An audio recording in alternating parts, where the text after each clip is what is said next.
Across the vast continents of Eurasia, long before the invention of modern transportation or global digital networks, there was a path, a thread woven by hands, hooves, and hopes.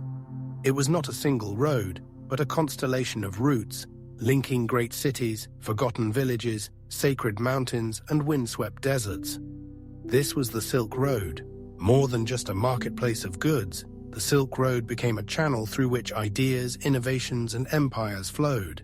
It connected strangers across languages and belief systems, enabling a cultural and commercial exchange that changed the course of history.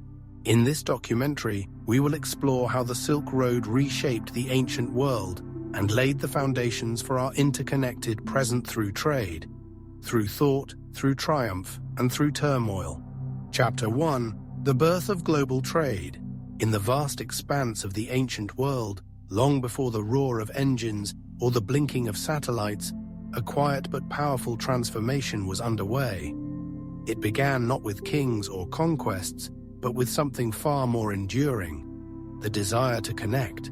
Thousands of years ago, before the name Silk Road ever appeared on a map, merchants, nomads, and dreamers set out across treacherous terrain with camels, donkeys, and hope. These weren't just trade routes. They were lifelines, threading their way from the imperial courts of China to the bustling ports of the Mediterranean. Winding across deserts, mountains, and rivers, they formed a living network that would eventually come to be known as the Silk Road. The term Silk Road was coined in the 19th century by German geographer Ferdinand von Richthofen. But the phenomenon it described was ancient. This web of overland routes had no formal name in its time, yet it stretched over 4,000 miles and existed as a dynamic, evolving artery of trade and interaction. The spark for this vast system came during the Han Dynasty in China, around the 2nd century BCE. Emperor Wu, eager to build alliances and expand China's influence westward, dispatched a diplomat named Zhang Qian. Zhang's journey, though interrupted by captivity, opened China's eyes to the peoples and riches of Central Asia. He returned with tales of powerful horses, new crops like alfalfa, and lands rich in potential trade partners. From that point forward, the Han Dynasty began developing a formal trade network. Chinese silk, a shimmering, lightweight fabric produced through the painstaking cultivation of silkworms, was in tremendous demand across the ancient world. The Romans adored it, often paying exorbitant prices for garments that glimmered in the sun. In fact, silk became so popular in Rome that Roman senators debated the morality of wearing such effeminate foreign fabrics. But silk was just the beginning. India, lying at the crossroads between East and West, exported spices like cinnamon and cardamom, precious stones, and medicinal herbs. Persia contributed intricately designed rugs, perfumes, and lapis lazuli from the mines of Badakhshan. From the Mediterranean came olive oil, glassware, wine, and wool.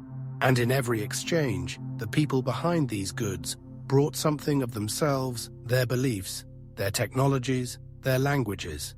Traveling the Silk Road was not for the faint of heart. The journey from Xi'an, then Chang'an, the Chinese capital, to Antioch in present-day Turkey, could take a year or more. The terrain was harsh and unforgiving. Caravans had to cross the Gobi Desert, where temperatures could swing wildly between searing heat and bone-chilling cold. The Taklamakan Desert, even more feared, had earned the nickname the Sea of Death. Along the Pamir Mountains, often called the Roof of the World, travelers climbed thousands of feet above sea level with nothing but narrow trails and sheer drops. Banditry was a constant threat. Without modern law enforcement, protection often came in the form of hired guards, or, for wealthier merchants, military escorts sponsored by powerful empires. Sandstorms, avalanches, and disease were other dangers. And yet, despite the perils, traders ventured forth. The rewards were simply too great. Goods that cost a few copper coins in the east could fetch silver or gold in the west. To support these vast journeys, a network of caravanserais fortified inns, spaced roughly a day's journey apart, emerged along the Silk Road. These were more than places to rest. They were marketplaces, message hubs, and cultural crossroads. Here, merchants could exchange news, sell surplus goods, and form alliances. In some caravanserais, you might hear 5 or 6 languages spoken at once: Chinese, Persian, Arabic, Turkic, Greek, and more. The cities that sat along the Silk Road became the jewels of the ancient world. Samarkand, Bukhara, Merv, and Kashgar were vibrant urban centers where traders, scholars, and artisans mingled. These cities didn't merely benefit from trade, they embodied it. With their bustling bazaars, ornate mosques and temples, and kaleidoscope of cultures, they stood as testaments to the road's ability to unite disparate civilizations. But perhaps the most enduring impact of the Silk Road was not in the material wealth it generated, but in the relationships it forged. Through countless small interactions, a shared meal, a translated prayer, a negotiated price, a new world began to emerge. This was a world where the boundaries between nations softened, and a Persian merchant might adopt Chinese calligraphy, or a Buddhist monk might study Greek philosophy. The Silk Road created patterns of connection that defied the limitations of its age. It anticipated globalization long before the term existed. Through the exchange of goods, people discovered new flavors, technologies, and ways of thinking. Chinese gunpowder would one day shape European warfare. Indian numerals would become essential to Arabic mathematics. The humble act of trade became the foundation of civilization's greatest leaps. Even the concept of luxury itself was reshaped by the Silk Road. Spices like black pepper and cloves transformed cuisines. Exotic scents from Arabia redefined grooming and ritual. Silk became a symbol not just of wealth, but of refinement. Ownership of foreign goods became a sign of status across many empires, from Roman senators to Tang dynasty courtiers. Behind every object exchanged was a story. A roll of silk might pass through a dozen hands, each adding a mark, a legend, a rumor. These objects, carried across continents, stitched together the biographies of distant peoples. Over time, the Silk Road wove a complex tapestry of interdependence. Even wars and rivalries couldn't undo the lure of connection, and the road changed with the times. As empires rose and fell, the routes shifted. New paths opened. Sea trade eventually began to supplement and even overtake overland routes. But the spirit of the Silk Road endured, a bold, stubborn thread of humanity's need to explore, to trade, to understand. This chapter of the story sets the stage for everything that would follow. What began as a network for silk and spices quickly became a highway for the spread of philosophies, religions, and revolutionary ideas that reshaped empires and altered the very course of human history. And so, as the sun sets over the golden sands of the Taklamakan and a distant caravan plods steadily westward, we are left with a simple truth. The world has always been more connected than we think. The Silk Road was our first great reminder of that fact, and its legacy is still with us today. Let us now turn to how those connections carried more than just goods. They carried the dreams, doctrines, and disciplines of entire civilizations. Chapter 2: A Highway of Ideas and Faiths. Trade may have been the lifeblood of the Silk Road, but the real legacy of this immense network was far deeper and far more transformative than the movement of silk and spices. The Silk Road was not just a commercial superhighway, it was a spiritual and intellectual one. Over centuries, it became the most powerful conveyor belt of ideas the world had ever known. It carried the dreams, doctrines, philosophies, and faiths of entire civilizations across thousands of miles. The spread of religions along the Silk Road is one of the most profound examples of this invisible exchange. Buddhism, which originated in India around the 6th century BCE, found fertile ground far to the north and east, thanks in large part to the efforts of monks and pilgrims traveling with merchant caravans. From India, Buddhism journeyed across the Himalayas and into Central Asia, where it evolved and blended with local beliefs. Monks constructed stupas and monasteries along the trade routes, turning them into not only places of worship, but hubs of learning and refuge for travelers. By the time Buddhism reached China during the 1st century CE, it had already taken on regional colors. Chinese emperors and scholars debated its teachings, integrating it into the local Confucian and Taoist traditions. In cities like Dunhuang, elaborately painted cave temples became repositories of Buddhist art and scripture, preserved in near-perfect darkness for centuries. The Mogao Caves, with their thousands of murals and manuscripts, remain one of the richest archaeological treasures of Silk Road spirituality. But Buddhism was far from alone. Islam, born in the Arabian Peninsula in the 7th century, rapidly spread across the Middle East and Central Asia. Muslim traders brought more than wares. They brought the Quran, Islamic law, and new systems of governance. Cities like Samarkand and Bukhara became renowned not just for their markets, but for their madrasa schools that taught theology, science, and philosophy. Christianity also made its way eastward along the Silk Road. Nestorian Christians, a sect considered heretical by the dominant churches of the Roman Empire, established communities deep in Central Asia and even reached China by the 7th century. A stone stele discovered in Xi'an records their presence, written in both Chinese and Syriac, and speaks of the harmony between their teachings and Chinese traditions. Alongside these major religions flowed other belief systems: Zoroastrianism from Persia, Manichaeism from Mesopotamia, and various forms of animism and shamanism practiced by steppe nomads. These faiths didn't merely pass each other on the road, they interacted, borrowed, and reshaped one another. Travelers told stories, shared sacred texts, and debated cosmology under the stars. In the melting pot of the Silk Road, syncretism wasn't just common, it was inevitable. Religious tolerance, though not universal, was often a practical necessity. With so many people of different faiths mingling in marketplaces, cities, and caravanserais, rulers found it wise to encourage coexistence. Empires such as the Mongols embraced this pluralism, granting religious freedom and even sponsoring diverse religious institutions. They understood that spiritual harmony helped facilitate economic and political stability. Ideas weren't limited to the metaphysical. The Silk Road also transmitted the intellectual tools that would reshape entire civilizations. From China, papermaking made its way westward, first reaching Samarkand and then spreading to Baghdad, Cairo, and eventually Europe. With paper came books, literacy, and the explosion of scholarship. In the Islamic Golden Age, scientists and philosophers preserved, expanded upon, and translated Greek, Persian, Indian, and Chinese works. Algebra, astronomy, optics, and medicine flourished, propelled by access to ideas from every corner of the trade routes.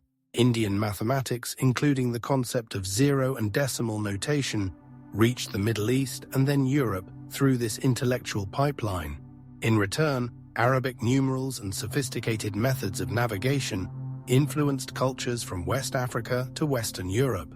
Chinese inventions such as the compass and gunpowder also traveled westward, altering the fates of empires and the nature of warfare. Even the arts were transformed by the Silk Road. Textiles woven in China carried Persian motifs. Music from India was heard in the bazaars of Baghdad. Techniques in sculpture, painting, and ceramics merged and evolved in a shared visual language.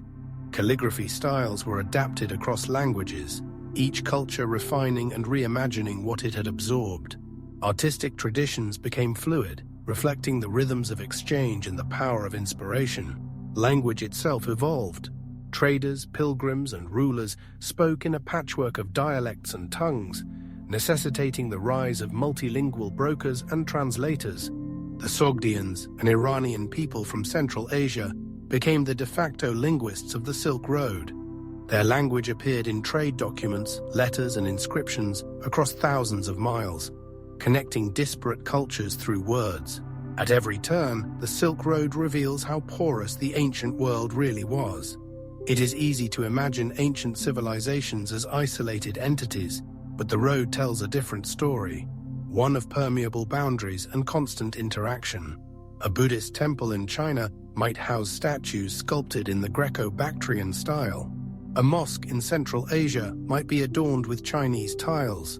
A European compass might owe its origins to a Chinese lodestone.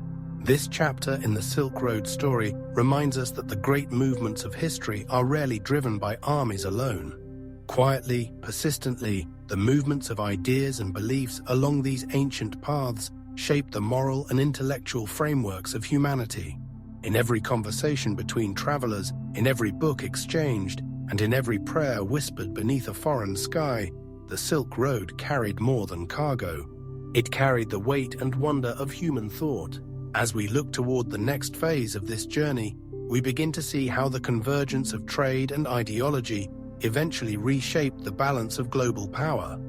For when ideas move freely, they empower, and when empires recognize this, they begin to rise or fall based not just on their weapons, but on the strength of the connections they nurture.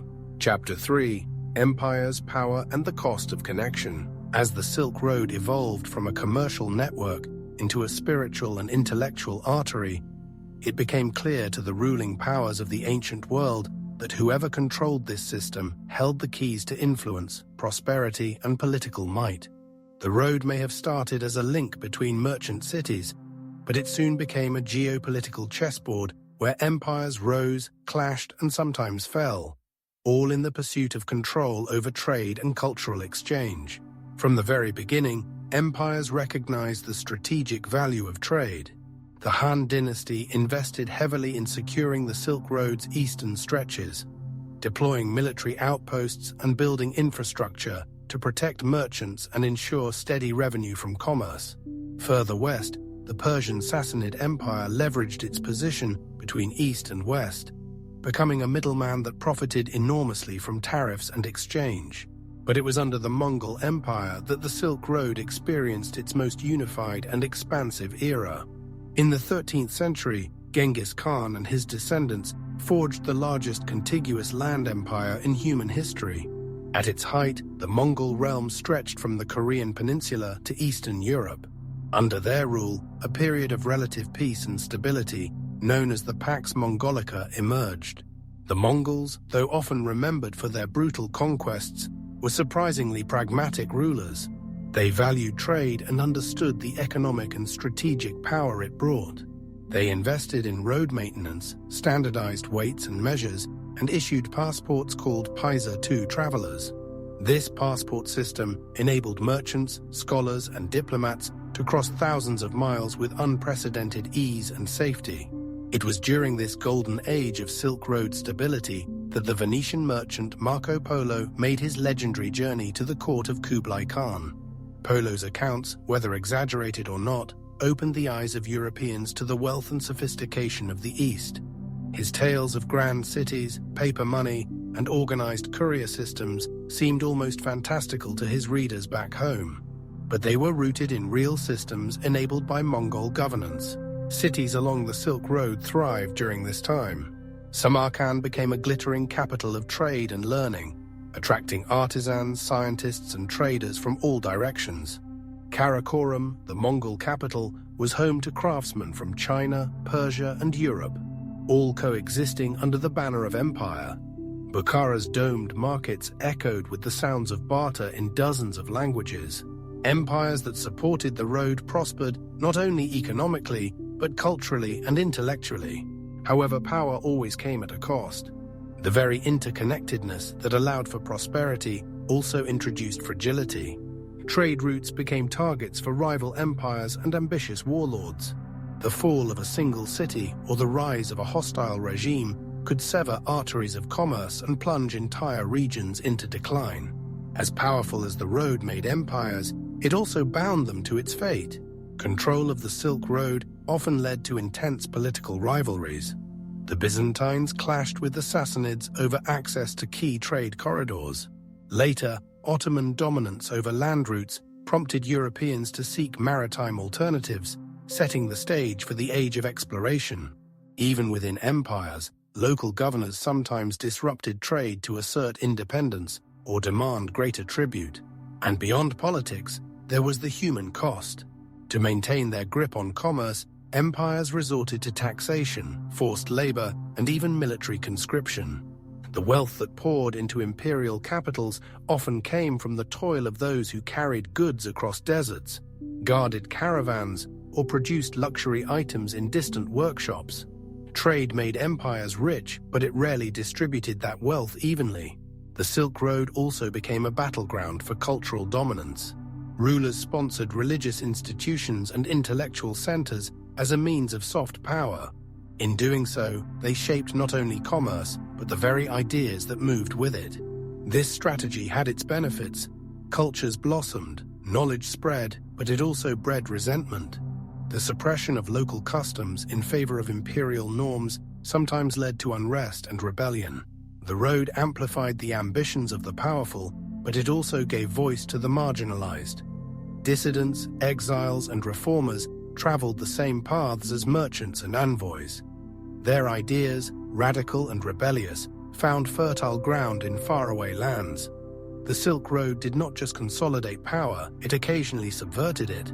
Ultimately, the balance between cooperation and competition defined the political landscape of the Silk Road. The same road that carried gifts between emperors also ferried spies and soldiers. The same cities that hosted diplomatic banquets could be razed by invading armies months later. Power, like trade, was transient, and no empire could hold dominion over the road forever. In time, the Silk Road would face new threats, not from rival empires, but from disease, economic shifts, and the rise of oceanic trade. But before we explore that twilight, we must first examine the unintended consequences of global connection. For as the Silk Road carried prosperity and ideas, it also carried risk silent, invisible, and devastating. Chapter 4: Legacy and the Dark Side of Connection. The Silk Road brought wealth, knowledge, and power to those who traveled, settled, and ruled along its arteries. But just as rivers can nourish or flood, so too did the Silk Road bear both benefit and burden. Its greatest promise connection was also its greatest peril. The most infamous example of this paradox came in the 14th century, when the Black Death swept across Eurasia. Historians believe that the bubonic plague, caused by the bacterium Yersinia pestis, originated in the arid plains of Central Asia. From there, it traveled along trade routes carried unwittingly by fleas on rats that found easy shelter in the caravans and ships of merchants. The Silk Road, once celebrated for spreading silk and spices, now spread death. The disease moved rapidly through major trading hubs, Samarkand, Baghdad, Constantinople, and aboard ships across the Mediterranean to Europe. The plague reached Italy in 1347, and over the next few years, decimated the population of the continent.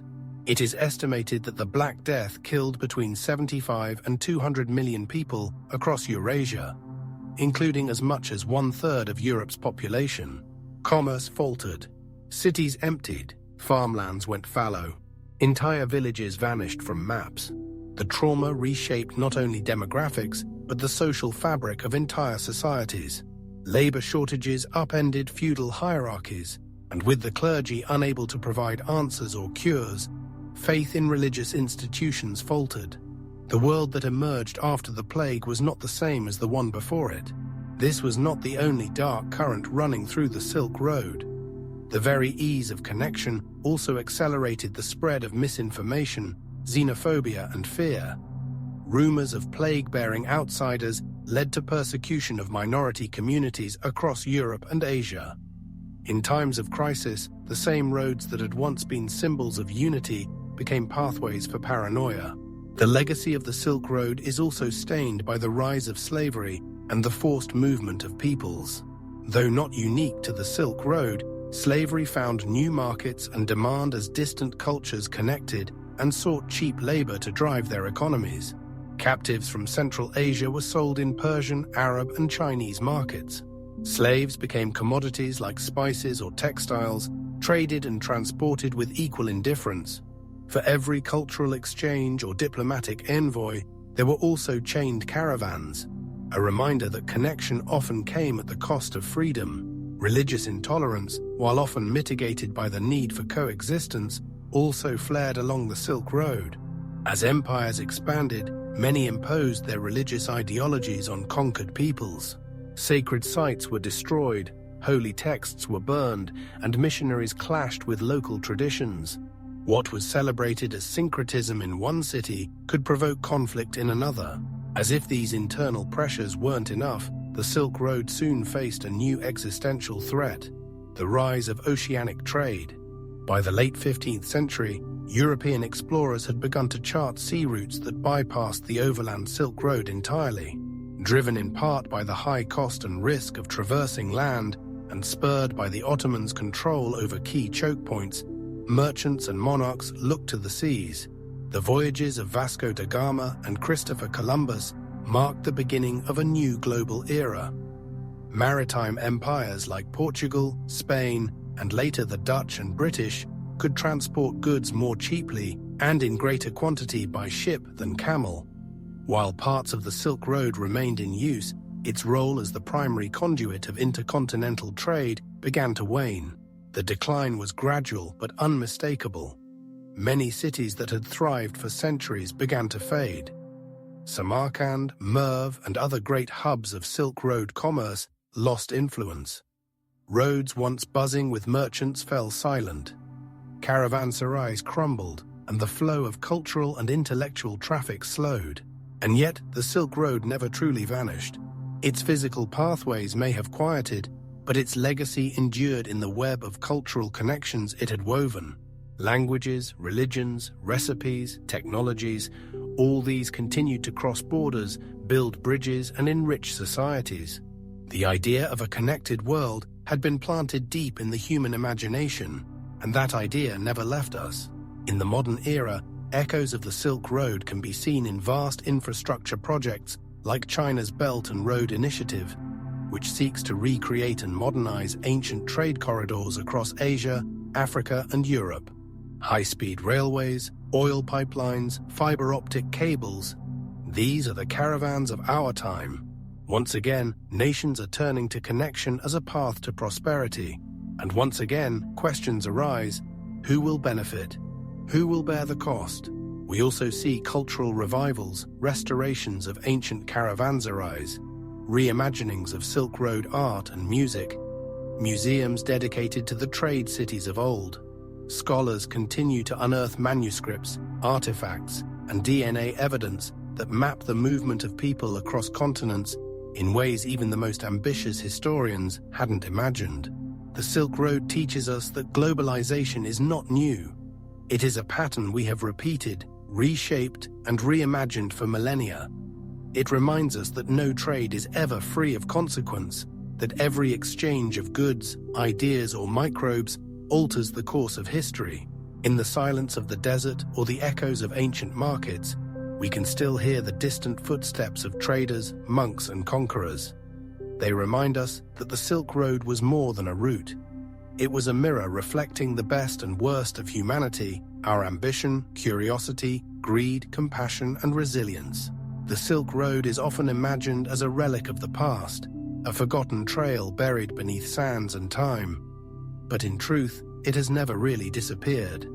Its spirit lives on in the global networks we navigate today, in our international trade, in our cultural exchange, and in our collective memory. It reminds us that the urge to connect, to explore, to learn from others is as old as civilization itself. And while that urge has brought beauty, knowledge, and prosperity, it has also brought danger and division. The legacy of the Silk Road is complex, shaped by centuries of both cooperation and conquest. As we move further into an era defined by globalization, the story of the Silk Road offers us perspective. It shows us what is possible when borders become bridges, but also what must be guarded against when ambition outruns compassion. To understand the Silk Road is to understand the early story of our world. And in its winding, weathered paths, we see the first map of a world much like our own, interconnected, interdependent, and shaped by the shared journey of many peoples.